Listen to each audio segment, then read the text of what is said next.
स्वप्नातील घर आणि हक्काचा व्यवसाय आता एकाच ठिकाणी. राहता साकूर येथील एअरपोर्ट रोडवर आम्ही घेऊन आलोय एक भव्य डेव्हलपमेंट प्रोजेक्ट इराज पार्क.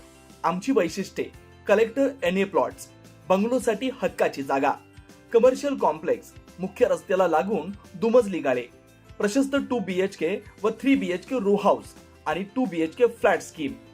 तयार दर्जेदार पायाभूत सुविधा, 9 व 12 मीटरचे सिमेंट कॉन्क्रीट रस्ते, अंडरग्राउंड ड्रेनेज आणि वॉटर सप्लाय व स्ट्रीट लाईटनी सुसज्ज. Ready club house, open gym, मुलांसाठी प्ले एरिया आणि सुंदर गार्डन. सुंदर असे प्रभू श्रीराम मंदिर प्रोजेक्ट मध्येच. पत्ता: सर्वे नंबर 97/1, एअरपोर्ट रोड, उपासनी महाराज मंदिराजवळ, साकुरी, राहता. आजच संपर्क करा 8550 99 70 70. जिल्ह्यात अंमली पदार्थ लागवड व विक्री करणाऱ्यांविरुद्ध मोहीम तीव्र करण्यात आली. स्थानिक गुन्हे शाखा आणि कर्जत पोलिसांनी संयुक्त कारवाई करत चापडगाव इथं सुरू असलेली अफूची शेती उद्ध्वस्त केली आहे.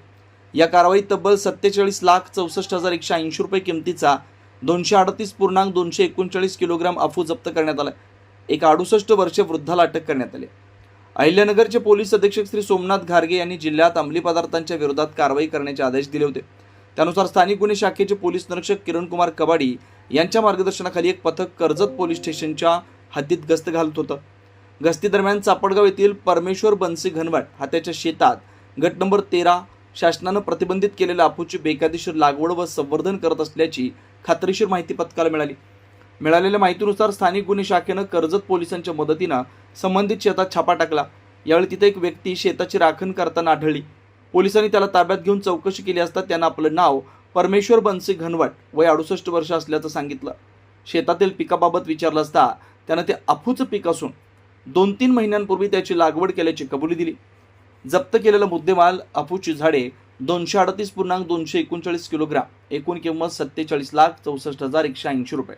या प्रकरणी स्थानिक गुन्हे शाखेचे पोलीस अंमलदार श्यामसुंदर जाधव यांनी दिलेल्या फिर्यादीवरून कर्जत पोलीस स्टेशनमध्ये गुन्हा रजिस्टर नंबर 93/26 अन्वये गुन्हा दाखल करण्यात आला. आरोपी विरुद्ध अंमली औषध द्रव्ये आणि मनोव्यापारावर परिणाम करणारे पदार्थ कायदा NDPS ऍक्ट 1985च्या कलम 8 क आणि 15 क नुसार कारवाई करण्यात आली. या प्रकरणाचा पुढील तपास कर्जत पोलीस करतात. ही यशस्वी कारवाई पोलीस अधीक्षक सोमनाथ घारगे, अप्पर पोलीस अधीक्षक वैभव कलबर्मे आणि उपविभागीय पोलीस अधिकारी प्रवीणचंद्र लोखंडे यांच्या मार्गदर्शनाखाली करण्यात आली. या स्थानिक गुन्हे शाखेचे पोलीस निरीक्षक किरण कुमार कबाडी, सहाय्यक पोलीस निरीक्षक विजय झंजाळ, पोलीस उपनिरीक्षक अनंत सालगुडे, समीर अभंग आणि त्यांच्या पथकातील इतर कर्मचाऱ्यांचा समावेश होता.